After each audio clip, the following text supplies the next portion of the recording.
പേരക്കുട്ടികളെ ഇത് നിങ്ങൾ നട്ടപ്പം ഇങ്ങനെയുള്ള ഒരു ചെടിയായിരുന്നു. ഇപ്പൊ എത്ര ശിഖരങ്ങൾ വന്നിട്ടുണ്ടോ നോക്കിയേ. എന്ത് ചെയ്യുന്നറിയാം അപ്പൂപ്പൻ?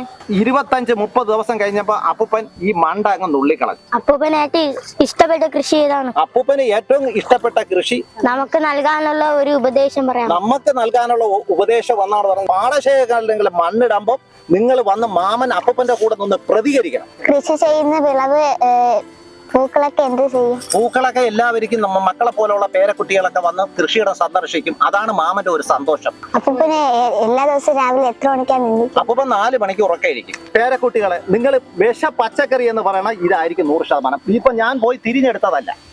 ഇത് ഓല ചുരുട്ടി പുഴു എന്ന് പറയും. കണ്ട ജീവനുള്ള പുഴുവാണ്. അപ്പം ഇത് ജൈവ പച്ചക്കറിയാണെന്ന് മനസ്സിലായല്ലോ. ഇത് തിന്നാൽ നമുക്ക് വിഷമില്ലെന്ന് മനസ്സിലായല്ലോ. നോക്ക് മക്കളെ, നിങ്ങൾ ഇത്തിരി വലിയ വെണ്ടയ്ക്ക മാർക്കറ്റിൽ കണ്ടിട്ടുണ്ടോ? ഇല്ല. ഇനി വെണ്ടയ്ക്ക കാച്ചു വരുന്നതേ ഉള്ളൂ. ഇനി ഇതിന് മൊത്തം വെണ്ടയ്ക്ക പിടിക്കും. മാമൻ വിൽക്കണ അപ്പൂപ്പൻ വിൽക്കണ എത്രയാണെന്നറിയാം? ഒരു വെണ്ടയ്ക്ക 7 രൂപ. അപ്പൊ എത്ര വെണ്ടയ്ക്ക കിട്ടൂരി? മാമന് 62 വയസ്സായി. മാമൻ ഇരിക്കുന്ന മാമന്റെ സ്കിന്നിലൊന്ന് തൊട്ട് നോക്കി. മാമൻ തിന്നുന്ന ഭക്ഷണങ്ങളൊക്കെ നല്ല ഭക്ഷണങ്ങളാണ് തിന്നുന്നത്. രാവിലെ വന്ന് ഒരു വെണ്ടയ്ക്ക പറിച്ചു, ഒരു വെണ്ടയ്ക്ക പറിക്കും. അപ്പൂപ്പനിക്ക് വേറെ ഒരാൾ കൃഷി ചെയ്യാൻ വേറെ സഹായിക്കാനൊന്നുമില്ല. അപ്പൂപ്പൻ്റെ കയ്യിൽ കൊടുക്കാൻ പൈസയും ഇല്ല. അപ്പൂപ്പ സ്വന്തമായിട്ട് കിളച്ച് അധ്വാനിക്കുന്നതാണ് ഈ കൃഷിയിടം. അപ്പൂപ്പൻ ലാഭത്തിന് വേണ്ടിയാണോ കൃഷി ചെയ്യുന്നത്, സന്തോഷത്തിന് വേണ്ടിയാണോ? ലാഭത്തിന് കൃഷി ചെയ്യണമെന്നോ? ലാഭമില്ലാതെ മനുഷ്യന് ജീവിക്കാൻ പറ്റില്ലല്ലോ മക്കളെ. പാട്ടത്തിന് ഇപ്പൊ ഈ ഒരു ഞാൻ എടുത്തേക്കണ പാടശേഖരത്തിന് ആരും പൈസ മേടിക്കാറില്ല.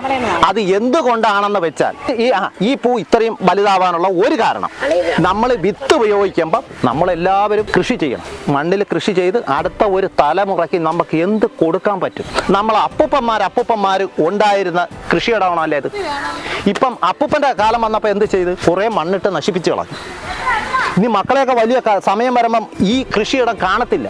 പിന്നെ നമ്മൾ മ്യൂസിയത്ത് പോകേണ്ടി വരും നെൽകൃഷിയാണ് നോക്കി. പരമ്പരാഗതമായ കർഷക പാരമ്പര്യത്തിന്റെ ഒരു ക്വാളിറ്റി കാണിച്ചു കൊടുക്കുന്ന ഒരു മനുഷ്യനാണ് കേട്ടോ. ഞാനിവിടെ 4 വർഷമായി വന്ന സമയത്ത് ശരിക്കും ഒരു മരുഭൂമി പോലെ കിടന്ന ഒരു പ്രദേശമാണ്. ജൂൺ 24-ാം തീയതി ഞാനും സ്കൂളിലെ ടീച്ചേഴ്സും കുട്ടികളും ഒക്കെ ആയിട്ട് വന്ന് ഞങ്ങൾ വിത്തിട്ട് തൈവെച്ച സംരംഭങ്ങളാണ് ഇപ്പം ഇങ്ങനെ വളർന്ന് പൂത്തുലച്ച് നിൽക്കുന്നത്.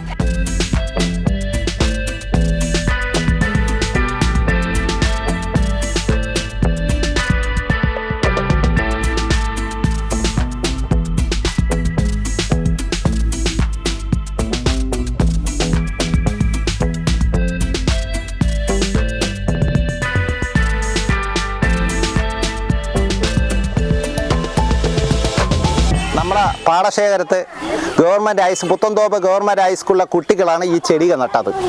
ആ ചെടി നടുമ്പോഴത്തേക്ക് ആ കുട്ടികളുടെ അടുത്ത് ഞാൻ പറഞ്ഞിട്ടുണ്ടായിരുന്നു, പൂ ആവുമ്പോഴും അവരെ കൊണ്ട് തന്നെയാണ് പൂ പറിക്കാനെ കൊണ്ട് ഉദ്ഘാടനം ചെയ്യാനെ കൊണ്ട് അവരെ തന്നെ വിളിക്കണമെന്ന് പറഞ്ഞ് അവർ ഇപ്പോൾ പാടത്ത് വന്നിട്ടുണ്ട്.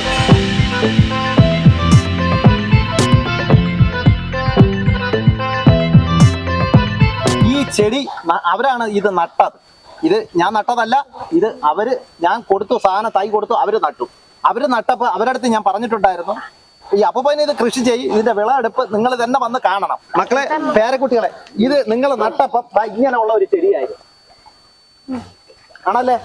നിങ്ങൾ നട്ടപ്പം ഇല്ലേ കുഴിച്ചു വെച്ചു. ഇപ്പൊ എത്ര ശിഖരങ്ങൾ വന്നിട്ടുണ്ടോ നോക്കിയേ. എന്ത് ചെയ്യുന്നറിയാം അപ്പൂപ്പൻ? ഈ 30 ദിവസം 25-30 ദിവസം കഴിഞ്ഞപ്പോ അപ്പൂപ്പൻ ഈ മണ്ട അങ്ങ് നുള്ളിക്കളഞ്ഞു.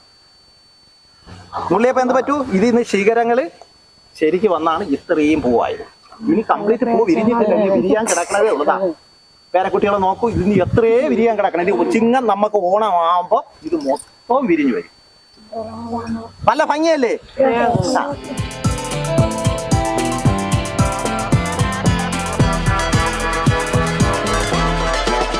ഈ നിലത്തിന്റെ നമ്മുടെ ഭൂമിയുടെ ഓണറാണ് ഇദ്ദേഹം. യുഎയിലാണ്. ഇപ്പം എല്ലാ സഹായങ്ങളും ഈ പൊതുജനങ്ങൾക്ക്, സാധാരണക്കാർക്ക്, കർഷകർക്ക് ശരിക്കും സഹായങ്ങൾ ചെയ്യുന്നുണ്ട്. അതിന്റെ കൂട്ടത്തിൽ എനിക്ക് ശരിക്കും സഹായങ്ങൾ ചെയ്തിട്ടുണ്ട്. എനിക്ക് സാമ്പത്തിക സഹായം എന്ന് പറഞ്ഞു കഴിഞ്ഞാൽ ചിലപ്പോൾ വെള്ളം കയറി കൃഷിയൊക്കെ നശിച്ചു കൊടുക്കുമ്പോൾ എനിക്ക് പൈസയൊക്കെ തന്ന് ശരിക്കും സഹായിക്കുന്നുണ്ട്. ഈ പൂക്കൃഷി ചെയ്തപ്പോൾ ഏറ്റവും കൂടുതൽ മക്കളെ, ഇത് നല്ല കാര്യമാണ് നീ ചെയ്യണം, പൊതുജനങ്ങൾക്കും മറ്റുള്ള കാര്യത്തിന് നല്ല ചെയ്യണം. ഇനി കൂടുതൽ പച്ചക്കറി ചെയ്യണം, നിനക്ക് വല്ല സാമ്പത്തിക സഹായമാണെങ്കിൽ എനിക്ക് തരാമെന്നും എനിക്ക് എല്ലാ പ്രചോദനങ്ങൾ തരുന്നത് എന്റെ കാക്കയാണ്. അപ്പോൾ താങ്ക് യു വെരി മച്ച്. ഇദ്ദേഹമാണെങ്കിൽ ഇവിടുത്തെ ഒരു സെലക്റ്റഡ് കർഷകനാണ് കേട്ടോ. ഇദ്ദേഹം എത്രയെങ്കിലും വർഷമായിട്ട് ഇവിടെ കൃഷി ചെയ്യാൻ മാതൃകാപരമായ വിളവ് സൃഷ്ടിച്ചു. ഇവിടെ പൊതുജനങ്ങൾക്കും പഞ്ചായത്തിനും ഒക്കെ ഒരു മാതൃകാപരമായ പരമ്പരാഗതമായ കർഷക പാരമ്പര്യത്തിൻ്റെ ഒരു ക്വാളിറ്റി കാണിച്ചു കൊടുക്കുന്ന ഒരു മനുഷ്യനാണ് കേട്ടോ. അപ്പോൾ അദ്ദേഹത്തിന് പ്രോത്സാഹനം കൊടുക്കുക. അദ്ദേഹത്തിന് ഇപ്പോൾ ഏത് ലെവലിലാണ് അദ്ദേഹത്തിന് വരുന്ന പോരായ്മകൾ പരിഹരിക്കുക എന്നുള്ളത് നമ്മൾ ഈ ഭൂ ഉടമ എന്നുള്ള രീതിയിൽ നമ്മളെ മാതൃകാപരമായ കടപ്പാടാണ്. അദ്ദേഹത്തിന് നിങ്ങളുടെ ലെവലിൽ നിന്ന്, ഈ ഗവൺമെൻറ് ലെവലിൽ നിന്നും, മീഡിയയുടെ ലെവലിൽ നിന്നും എന്തൊക്കെ പോസിബിൾ ഹെൽപ്സ് ചെയ്തു കൊടുക്കാൻ പറ്റുമോ? Thank you very much for that. Okay, ഞങ്ങൾ പുത്തൻതോപ്പ് സെന്റ് ഇഗ്നേഷ്യസ് സ്കൂളിലെ ഞാൻ HM ആണ്, ടീച്ചറും കുട്ടികളുമാണ്. അപ്പോൾ ഞങ്ങളുടെ സ്കൂളിൽ ഒത്തിരി കൃഷി കാര്യങ്ങളൊക്കെ ചെയ്യുന്നുണ്ട്. അപ്പോൾ ഞാനിവിടെ 4 വർഷമായി വന്ന സമയത്ത് ശരിക്കും ഒരു മരുഭൂമി പോലെ കിടന്ന ഒരു പ്രദേശമാണ്. അപ്പോൾ ഇന്ന് നല്ല പച്ചപ്പ് വന്നു. അതിൻ്റെ പിന്നിൽ പ്രവർത്തിക്കുന്നത് നമ്മുടെ കുട്ടികളാണ്. അപ്പോൾ ഈ വർഷം ഇവിടെ ഇങ്ങനെ ഞാറ് നടുന്നതുമായിട്ട് ബന്ധപ്പെട്ട ഒരു ചടങ്ങിന് ഞങ്ങൾക്ക് പങ്കെടുക്കാനുള്ള ഒരു അവസരം കിട്ടി. അപ്പോൾ ലത്തീഫിക്കെ പരിചയപ്പെട്ടു. ഞങ്ങൾ കുട്ടികളുമായിട്ട് വന്ന് ഇവിടുത്തെ ഈ ചെടികളെല്ലാം നട്ടു, പച്ചക്കറിയെല്ലാം നട്ടു. അപ്പോൾ ഇതിങ്ങനെ ഈ ഒരു അവസ്ഥയിൽ കാണാൻ പറ്റിയതിന് ഒത്തിരി സന്തോഷം തോന്നുന്നു. ജൂൺ 24 ഞാനും സ്കൂളിലെ ടീച്ചേഴ്സും കുട്ടികളും ഒക്കെ ആയിട്ട് വന്ന് ഞങ്ങൾ വിത്തിട്ട് തൈവെച്ച സംരംഭങ്ങളാണ് ഇപ്പൊ ഇങ്ങനെ വളർന്ന് പൂത്തുലച്ച് നിൽക്കുന്നത്. ഇത് കാണുമ്പോൾ ഒരുപാട് സന്തോഷമാണ് തോന്നുന്നത്. അന്ന് നമുക്കൊരു ഇവിടെ ജമന്തി തൈ ഇവിടെ വെച്ചാൽ എന്തായിരിക്കും അതിന്റെ റിസൾട്ട് എന്നുള്ളൊരു ആശങ്ക ഉണ്ടായിരുന്നു. അതിൽ നിന്നെല്ലാം വ്യത്യസ്തമായി ഇപ്പൊ പുഷ്പിച്ച് നിൽക്കുന്ന ഈ പൂന്തോട്ടം കാണുമ്പോൾ വളരെ സന്തോഷമാണ് തോന്നുന്നത്. ലത്തീഫ് സാഹിബിനും കുടുംബത്തിനും ജില്ലാ പഞ്ചായത്തിന്റെ പേരിലുള്ള എല്ലാ പിന്തുണയും കൊടുക്കും. എന്റെ സഹായം എപ്പോൾ വിളിച്ചാലും ഞാൻ ഓടിയെത്തും.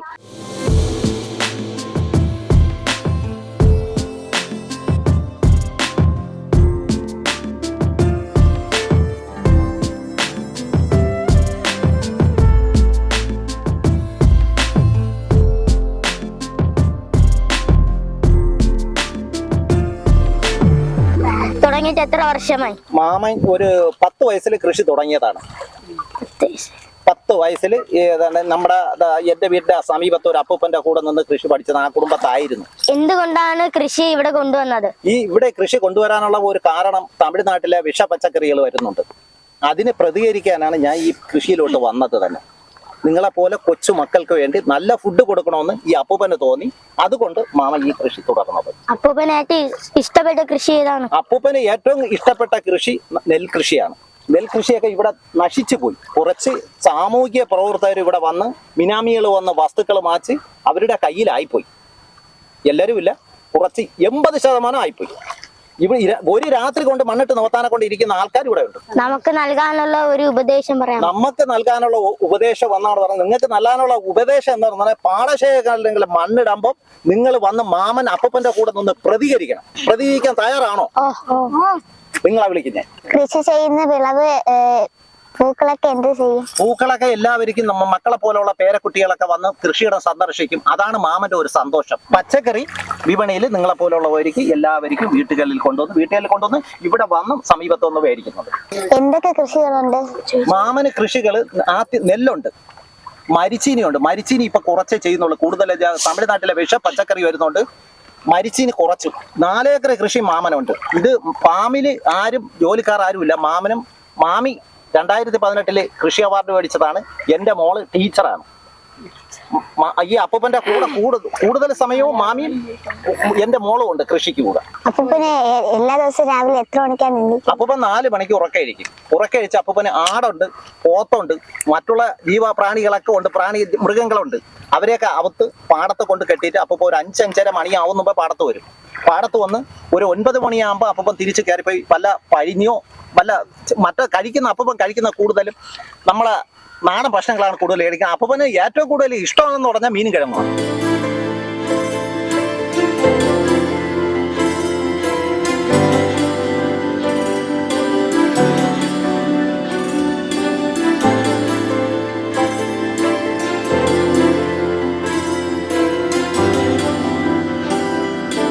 മണ്ണിനോടൊപ്പം എന്തൊക്കെ ചേർത്താണ് ഒരു കൃഷിക്ക് യോഗ്യമാക്കി എടുക്കുന്നത്? ഒരു മണ്ണിന് കൃഷി യോഗ്യമാക്കണമെന്നുണ്ടെങ്കിൽ നിങ്ങൾ എന്റെ കൃഷിയിടത്തല്ലാതെ വേറെ ഇടത്ത് യോഗ്യമാക്കണമെന്നുണ്ടെങ്കിൽ മണ്ണ് കിളച്ച് പരിപാലിച്ച് കക്കയൊക്കെ ഇട്ട് 20 ദിവസത്തോളം ഇട്ടേക്കണം. എങ്കിലേ നമ്മളെ കൃഷി യോഗ്യമാക്കി എടുക്കാൻ പറ്റുള്ളൂ. അത് ചാണാപ്പൊടി മറ്റുള്ള ബെർമിര കമ്പോസ്റ്റ് മിശ്രിതം എല്ലാം കൂടെ ഇട്ടതിന് ശേഷമേ നിങ്ങൾ വിത്ത് കൊണ്ട് ഇടാൻ പാടും. അപ്പോഴും നല്ല വിള കിട്ടും. ഇപ്പൊ തന്നെ നിങ്ങൾ നോക്കൂ, ഇതിന് ജീവനുള്ള പുഴു ഞാൻ കാണിച്ചു. പേരക്കുട്ടികളെ, നിങ്ങൾ വിഷ പച്ചക്കറി എന്ന് പറയണ ഇതായിരിക്കും 100%. ഇപ്പൊ ഞാൻ പോയി തിരിഞ്ഞെടുത്തതല്ല, ഇത് ഓല ചുരുട്ടി പുഴു എന്ന് പറയും. കണ്ട ജീവനുള്ള പുഴുവാണ്. അപ്പം ഇത് ജൈവ പച്ചക്കറിയാണെന്ന് മനസ്സിലായല്ലോ. ഇത് തിന്നാൽ നമുക്ക് വിഷമില്ലെന്ന് മനസ്സിലായല്ലോ. ഇതാണ് മാമന്റെ പ്രത്യേകത എന്ന് പറയുന്നത്. വേറിട്ട കാഴ്ചകൾ എന്ന് പറയുന്നത് ഇതാണ്.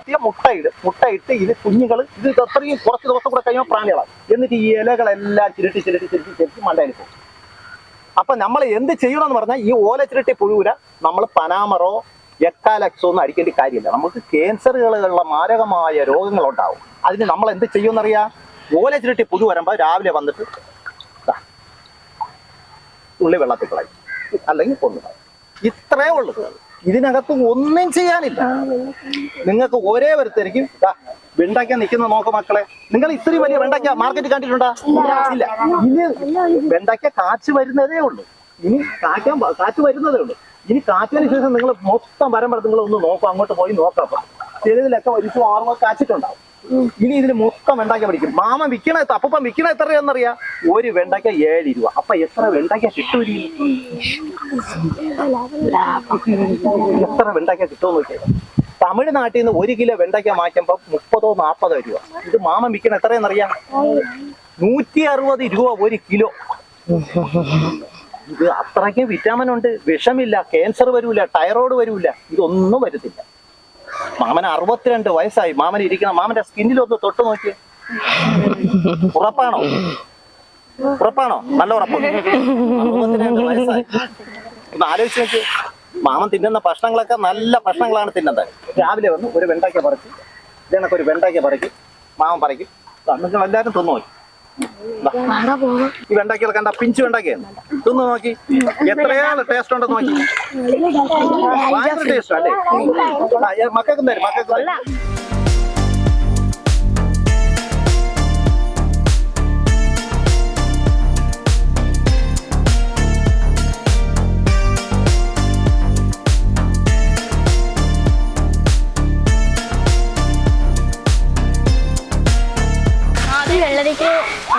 എന്തൊക്കെ പരിചരണമാണ് കൊടുക്കുന്നത്? വെള്ളരി നടാനെ കൊണ്ടിട്ട് വെള്ളരി വിത്ത് എടുത്ത് ഈ കൃഷിയോഗ്യമാക്കി ബെർമിര കമ്പോസ്റ്റും ചാണാപ്പൊടി എല്ലാം കൂടെ ഇട്ട് വെള്ളരി രണ്ട് കുരു ഉണക്ക് കൊണ്ടിട്ട് ഒരു 40 ദിവസം ആകുമ്പോഴത്തേക്ക് വെള്ളരി ഈ മഞ്ഞപ്പൂ പിടിച്ചു തുടങ്ങും. മോൾ കണ്ട മഞ്ഞപ്പൂ പിടിച്ചതിന് ശേഷം ഈ പൂ കരിഞ്ഞു പോയി ഇവിടെ ഒരു ഗ്രോത്ത് കണക്ക് വരും. ഒരു 45 ദിവസം ആകുമ്പോൾ വെള്ളരി സുലഭമായി ഇഷ്ടംപോലെ വെള്ളരി കിട്ടും. വെള്ളരിക്ക് ഇടുന്ന വളമെന്ന് പറഞ്ഞാൽ കോഴിക്കാരമാണ് അപ്പോൾ ഉപയോഗിക്കുന്നത്. കോഴിക്കാരം നിങ്ങൾ ഉപയോഗിക്കുമ്പോൾ ശ്രദ്ധിക്കേണ്ട, കോഴിക്കാരം ചൂടാണ്. ഈ ചെടികളിൻ്റെ ദൂരെ കൂട്ടിയ കോഴിക്കാരം ഉപയോഗിക്കാം. ചാണാപ്പൊടി കൊടുക്കാം. എല്ലാം ബെർമിര കമ്പോസ്റ്റ്. ഇതിനകത്ത് ഒരു കൃഷി വലുതായിട്ടൊന്നും പഠിക്കാനൊന്നുമില്ല. ഇതൊരു 40 ദിവസം കൊണ്ട് ഈ മഞ്ഞപ്പൂ കൊടുക്കുന്ന അത്രയും വെള്ളരിയാണ്. ഇപ്പോൾ എന്താണെന്ന് പറഞ്ഞാൽ അപ്പൻ്റെ കൃഷിയിടത്ത് മഴ കൂടുതൽ ബാധിച്ച്, അതുകൊണ്ടാണ് ഈ പൂ കരിഞ്ഞു പോവും, അഴിവ് പോവും. ഇതൊക്കെ മൊത്തത്തിൽ എത്ര എണ്ണം ഉണ്ട്? ഇതിൽ മാമന് ഒരു അപ്പൂപ്പന് കൂടെ ഒരു 4 ഏക്കറോളം ഉണ്ട്. 400 സെന്റ്. അപ്പൂപ്പന് പാടശേഖരങ്ങളൊന്നും ഇല്ല. അപ്പൂപ്പന് ഇതെല്ലാം പാട്ടത്തിനാണ്. എത്ര രൂപ വെച്ച് കൊടുക്കും? വെള്ളരി 1 കിലോ ഞാൻ കൊടുക്കുന്നത് 50 രൂപ വെച്ചാണ്. അപ്പൊ അപ്പൂപ്പന് എത്ര രൂപ ലാഭമാണ്? നല്ല ലാഭമാണ്. എല്ലാവരും കൃഷി ചെയ്യും. ഈ വെള്ളരി ഇത്രയും വലുതാവാനുള്ള കാരണം? വെള്ളരി ഇത് ഇത്രമല്ല മക്കളെ വലുതാവും. വെള്ളരി 2.5 കിലോ 3 കിലോ. ഇത് 3-4 ടൈപ്പ് വെള്ളരി ഉണ്ട്. ഈ ചെറിയ വെള്ളരി, ഇത് ആന വെള്ളരി എന്ന് പറയും. ഇത് 2.5 കിലോ 3 കിലോ. ഇപ്പം മഴ അറിഞ്ഞു കളഞ്ഞതുകൊണ്ടാണ് ഇത് ഇത്ര വലിപ്പം കുറവ്. അല്ലെന്നുണ്ടെങ്കിൽ ഒരു 3-4 കിലോളം കിട്ടും വെള്ളരി. വെള്ളരി നമുക്ക് തിന്നാനുള്ള സലാഡ് കണക്ക് കട്ട് കിട്ടുന്നത്. വെള്ളരി കിട്ടുന്ന നല്ല തണുപ്പാണ് നമുക്ക് കിട്ടുന്നത്. വെള്ളരിയുടെ എല്ലാ ഭാഗങ്ങളും നല്ലത്.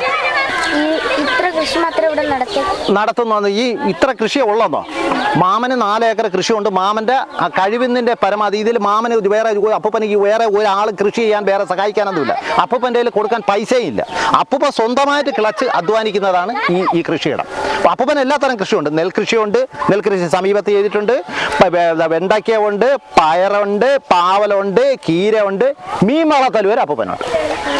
അപ്പൂപ്പൻ ലാഭത്തിന് വേണ്ടിയാണോ കൃഷി ചെയ്യുന്നത്, സന്തോഷത്തിന് വേണ്ടിയാണോ? ലാഭത്തിന് കൃഷി ചെയ്യണമെന്നോ? ലാഭമില്ലാതെ മനുഷ്യന് ജീവിക്കാൻ പറ്റില്ലല്ലോ മക്കളെ. ലാഭം മനുഷ്യന് വേണം, അധ്വാനം വേണം. പിന്നെ അധികമായിട്ട് രാസവളങ്ങളൊന്നും അപ്പൂപ്പൻ കൊടുക്കാറില്ല. പൊതുജനങ്ങൾ, നമ്മളെ പേരക്കുട്ടി മക്കളെ പോലെയുള്ള ആൾക്കാർക്ക് നല്ല ഫുഡ് കൊടുക്കണമെന്നുള്ള ഒരു ചിന്താഗതി ഉള്ളതുകൊണ്ട് അപ്പൂപ്പൻ കൃഷി ചെയ്യുന്നതാണ്. അപ്പൂപ്പൻ അതാണ് സന്തോഷം. പാട്ടത്തിന് ഇപ്പം ഈ ഒരു ഞാൻ എടുത്തേക്കണ പാടശേഖരത്തും ആരും പൈസ മേടിക്കാറില്ല. അത് എന്തുകൊണ്ടാണെന്ന് വെച്ചാൽ ഞാൻ ഈ നാട്ടിൽ കുറേ നന്മകൾ ചെയ്യുന്നുണ്ട്.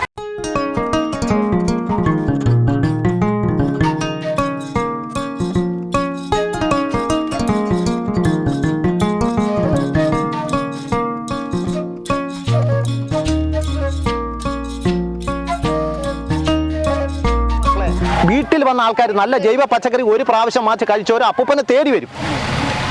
അപ്പൂപ്പനെ തേടി ഒന്ന് പാടശേഖരിൽ മാച്ചോണ്ട് പോകും. അപ്പം എന്ത് ചെയ്യണം? നമ്മൾ നല്ല നല്ല വെറൈറ്റി ആയിട്ട് ഉൽപ്പാദിക്കുക. കഴിഞ്ഞ പ്രാവശ്യം അപ്പൂപ്പൻ 50 സെന്റ് ചെയ്തെങ്കിൽ ഇപ്പം കൂടുതൽ പച്ചക്കറി ചെയ്തു.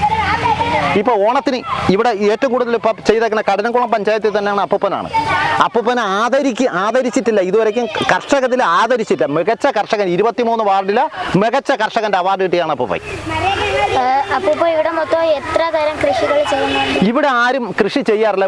ഇവിടെ കണ്ട അങ്ങോട്ട് നോക്കിക്കഴിഞ്ഞാൽ പാടശേഖരങ്ങളെല്ലാം ധരിച്ചിട്ടിട്ടുണ്ട്. ഇവരൊക്കെ നിവർത്താൻ നടക്കുന്ന ആൾക്കാരാണ്.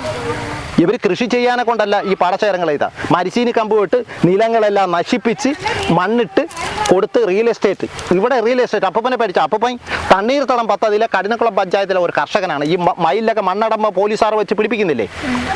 തണ്ണീർത്തടം നെൽവയൽ തണ്ണീർത്തടം പദ്ധതിയിലെ ഒരു അംഗമാണ്. അതിൽ 5 പേരുണ്ട്. വില്ലേജ് ഓഫീസർ, കൃഷി ഓഫീസർ, പഞ്ചായത്ത് പ്രസിഡന്റ്, ഒരു എച്ച് മിലിറ്ററി, ഒരു കർഷകൻ അപ്പൂപ്പനാണ് കഠിനക്കുളം പഞ്ചായത്തിൽ. ഈ കഠിനക്കുളം പഞ്ചായത്തിൽ നെൽകൃഷി ചെയ്യണ ആരുമില്ല. അപ്പൂപ്പൻ തന്നെ മാത്രമാണ് നെൽകൃഷി ചെയ്യുന്നത്. കുംഭമീന മാസത്തിൽ അപ്പൂപ്പൻ കൂടുതൽ ചെയ്യുന്നത് എന്താണെന്ന് പറയാം. കുംഭമീന മാസത്തിൽ അത് ചെയ്യാനുള്ള എന്ന് പറഞ്ഞാൽ ഇവിടെ വെള്ളം കാണത്തില്ല. മകരം മലയാള മാസമാണ് നമ്മൾ എടുക്കേണ്ടത്. മകരം, കുംഭം, മീനം, മേടം വരെ ഈ 4 മാസങ്ങളിൽ മഴ കാണത്തില്ല. അപ്പം ഏറ്റവും കൂടുതൽ അന്നേരത്ത് എന്ത് ചെയ്യാനാണ് എളുപ്പം? അപ്പൂപ്പന് എളുപ്പം ലാഭം പച്ചക്കറി ചെയ്യാനാണ്. പച്ചക്കറി ചീരയ്ക്ക് ഇലപ്പുള്ളി രോഗങ്ങൾ വരില്ല. വരാത്തതിന്റെ കാരണം എന്താ? ചീര അപ്പൂപ്പൻ ഇവിടെ കൊണ്ട് നട്ടാൽ ചീരയിൽ മഴവെള്ളം വന്ന് വീഴുന്ന ഈ മണ്ണിൽ നിന്ന് ചെളി ഇലകളിൽ ചെറിക്കും. അപ്പൊ പങ്കസ് പിടിക്കും. മാർക്കറ്റിൽ പോകുമ്പോൾ ചീര ആരും മാറ്റത്തില്ല. അപ്പൊ വേനൽ വരുമ്പോഴോ ചീര നമ്മൾ കൃഷി ചെയ്താൽ മഴയില്ല, കൂടുതൽ ലാഭം ഉണ്ടാക്കാം. ഇപ്പൊ മഴ സമയത്തല്ലേ മോളെ നെല്ല് നട്ടേക്കണ അപ്പം ജലമുണ്ട്. അപ്പം നമുക്ക് നെൽകൃഷി ചെയ്യാം. ഓരോ കൃഷി ചെയ്യുമ്പോഴും അതിൻ്റെതായ ആ സീസൺ അനുസരിച്ച് ആ മഴ നമ്മളെ പ്രകൃതി നമുക്ക് തരുന്ന മഴയുടെ ആ സീസൺ അനുസരിച്ചാണ് ഓരോ കൃഷികൾ ചെയ്യുന്നത്. ഞാൻ ഇപ്പം ഈ ഉദ്ദേശിക്കുന്ന അപ്പൂപ്പൻ ഉദ്ദേശിക്കുന്ന ഇതിന് മുമ്പേ കൊടുക്കണമെന്നുള്ള ഒരു ആഗ്രഹം ഉണ്ടായിരുന്നു. ഇപ്പം എനിക്ക് തോന്നി ഏറ്റവും കൂടുതൽ കൃഷിയുള്ളത് എല്ലാവരും സമൂഹത്തെല്ലാവരും പറയുന്നത് ജില്ലാ തലത്തിൽ കൊടുക്കണമെന്ന് പറഞ്ഞാണ്. അടുത്ത വർഷം ഇതിന് പ്രിപ്പയർ ചെയ്ത് അടുത്ത വർഷം കൊടുക്കണമെന്ന് ഉദ്ദേശിച്ച് വെച്ചേക്കുന്നു. മോൾ ഉദ്ദേശിക്കുന്ന ഏത് തരം കൃഷിയാണ്, എന്താണ്, ഏത് കൃഷിയാണ് ചെയ്യാൻ ഉദ്ദേശിക്കുന്നത്? കുട്ടികൾക്ക് ആദ്യം ചെയ്യാൻ പറ്റിയെന്ന് നിങ്ങൾക്ക് ആദ്യം ചെയ്യുന്നതാണ് പൂ കൃഷി. പൂവുകളൊക്കെ നമ്മൾ നട്ട് ജമന്തീര വിത്തൊക്കെ കൊണ്ടിട്ട് നട്ട് അത് പരിപാലിക്കുമ്പം മക്കൾക്ക് മനസ്സിലാവും എന്തൊക്കെ എത്ര വളർച്ചയുണ്ട്, എങ്ങനെയാണ് പരിപാലിക്കുന്നത്. അതേ കണക്ക് കുറച്ച് മറ്റുള്ള കൃഷിയിലേക്ക് തിരിയാം. ഈ പൂ ഇത്രയും വലുതാവാനുള്ള ഒരു കാരണം നമ്മൾ വിത്ത് ഉപയോഗിക്കുമ്പം ഹൈബ്രിഡ് നല്ല ഗുണനിലവാരമുള്ള നമ്മൾ ഷർട്ടൊക്കെ മേടിക്കുമ്പോൾ നല്ല ബ്രാൻഡഡ് ഷർട്ടൊക്കെ മേടിക്കുന്നുണ്ട്. അതേ കണക്ക് നമ്മൾ വിത്ത് മേടിക്കുമ്പോൾ നമ്മൾ ശ്രദ്ധിക്കേണ്ട ഒരു കാര്യം ഹൈബ്രിഡ് വിത്ത്. ഇപ്പം അപ്പൂപ്പൻ്റെ തന്നെ ഈ കൊമ്പൻ വെണ്ടയ്ക്കയുടെ വിത്ത് ഇരിക്കുന്നു. നിങ്ങൾ എവിടെയെങ്കിലും കണ്ടിട്ടുണ്ടോ? ഇത്രയും വലിയ വെണ്ടയ്ക്ക കണ്ടിട്ടുണ്ടോ? കണ്ടിട്ടില്ല. മാർക്കറ്റിലൊക്കെ സുലഭമായി കിട്ടുന്ന ഇത്ര വെണ്ടയ്ക്കല്ലേ. ഇപ്പം അപ്പൂപ്പൻ കൃഷി ചെയ്യണതെല്ലാം വേറിട്ട കണക്ക് നല്ല ഹൈബ്രിഡേ ചെയ്യുള്ളൂ. അപ്പം നമുക്ക് ലാഭകരമാണ്. എല്ലാവരും വന്ന് ഇങ്ങനെയുള്ള പൂ മായ്ക്കും മറ്റുള്ള ഒരു വിപണിയിലും ശരിക്കും നമുക്ക് കാശുണ്ടാക്കാം. അപ്പം സന്തോഷമായിട്ട് ജീവിക്കുക, ഹാപ്പിയാണ്. നല്ല ഓക്സിജൻ കിട്ടുന്നുണ്ട്. നല്ല ഈ പൂവുകളിലെ ഇടയിൽ നിന്നൊക്കെ നമുക്ക് കിട്ടുന്ന നല്ല പുറന്തള്ളുന്ന ഓക്സിജനാണ്. അല്ല, തേങ്ങ പറിച്ചെന്ന് പറഞ്ഞാൽ അത് ഫാമറാണ്, അപ്പൂപ്പൻ്റെ തല്ല. അവർ ഉടയം വന്ന് വെട്ടി അവർ കൊണ്ടുപോകും. അവരൊക്കെ ഫാമറാണ്, വലിയ ഫാമർ.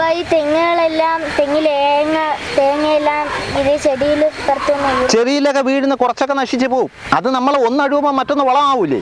നമ്മൾ കുറച്ച് എല്ലാം നമുക്ക് കിട്ടണമെന്നില്ല. ഇപ്പൊ പ്രകൃതി ദുരന്തം വന്ന് വയനാട്ടിൽ നമ്മൾ വന്നോ, പ്രകൃതി ദുരന്തം നമ്മൾ ആരെങ്കിലും ചിന്തിച്ചതാണോ? നമ്മളെ എത്രയോ അമ്മുമ്മമാര്, നമ്മുടെ പേരക്കുട്ടികൾ, നമ്മളെ മറ്റുള്ളവരെല്ലാം മരണപ്പെട്ടില്ലേ. പ്രകൃതി ദുരന്തം പറഞ്ഞാൽ എങ്ങനെ വരണം എന്നൊന്നും ഒന്നും പറയാൻ പറ്റത്തില്ല. ചിലപ്പം മാമൻ ഇവിടെ അപ്പൂപ്പൻ ഇവിടെ കൃഷി ചെയ്തു. ഇന്ന് രാത്രി ഒരു പ്രളയം വന്നു, മാമൻ്റെ കൃഷിയുടെ എല്ലാം പോകും. നമ്മൾ അത് കണ്ടുകൊണ്ട് കൃഷി ചെയ്യാതെ ഇരിക്കരുത്. നമ്മളെല്ലാവരും കൃഷി ചെയ്യണം. മണ്ണിൽ കൃഷി ചെയ്ത് അടുത്ത ഒരു തലമുറയ്ക്ക് നമുക്ക് എന്ത് കൊടുക്കാൻ പറ്റും അത് നമ്മൾ കൊടുത്തുകൊണ്ടിരിക്കണം. നമ്മൾ അപ്പൂപ്പന്മാർ ഉണ്ടായിരുന്ന കൃഷിയിടമാണല്ലേ ഇത്. ഇപ്പം അപ്പൂപ്പൻ്റെ കാലം വന്നപ്പോൾ എന്ത് ചെയ്ത് കുറേ മണ്ണിട്ട് നശിപ്പിച്ച് കളഞ്ഞു. ഇനി മക്കളെയൊക്കെ വലിയ സമയം വരുമ്പം ഈ കൃഷിയിടം കാണത്തില്ല. പിന്നെ നമ്മൾ മ്യൂസിയത്ത് പോകേണ്ടി വരും നെൽകൃഷിയാണ് നോക്കി. ഇപ്പം തന്നെ അപ്പൂപ്പൻ്റെ കൃഷിയിടത്തുനിന്ന് പല സ്ഥലങ്ങളിലും നെൽകൃഷി കാണാൻ വരുന്നുണ്ട്. അരി ചോറ് വെച്ചെന്ന് അത് എന്താണെന്ന് അവർക്കറിയില്ല. നെല്ലിൽ നിന്നാണ് അരി ഉണ്ടാകുന്നതെന്ന് അറിയത്തില്ല. എത്രയോ പേരെ ഒന്ന് അപ്പൂപ്പൻ്റെ അടുത്ത് ചോദിച്ചിട്ടുണ്ട്, ഇതെങ്ങനെ ഇത് കഴിക്കുമെന്ന്, അരി ഉണ്ടാക്കുന്നത് എങ്ങനെയാണെന്ന്. അത് അവിച്ച് കുത്തി ഉണക്കി എടുത്താണ് നമ്മൾ അരി ചോറ് വെച്ച് കഴിക്കുന്നത്. ഇപ്പം ആരും കൃഷി ചെയ്യുന്നില്ല, ആർക്കും ചെയ്യാൻ വയ്യ. എല്ലാവരേലും അപ്പൂപ്പൻ്റെ ഇപ്പോൾ പൈസ ഇല്ലെന്ന് പറഞ്ഞാൽ ബാക്കിയുള്ളവരെല്ലാവരും പൈസ ഉണ്ട്. അപ്പൂപ്പന് ഇതാണ് സന്തോഷം. മരിക്കുന്നത് വരെ ഇത് ചെയ്ത് കുറേ പൊതുജനങ്ങൾക്ക് കൊടുക്കണമെന്നാണ് അപ്പൂപ്പൻ്റെ വലിയൊരാഗ്രഹം.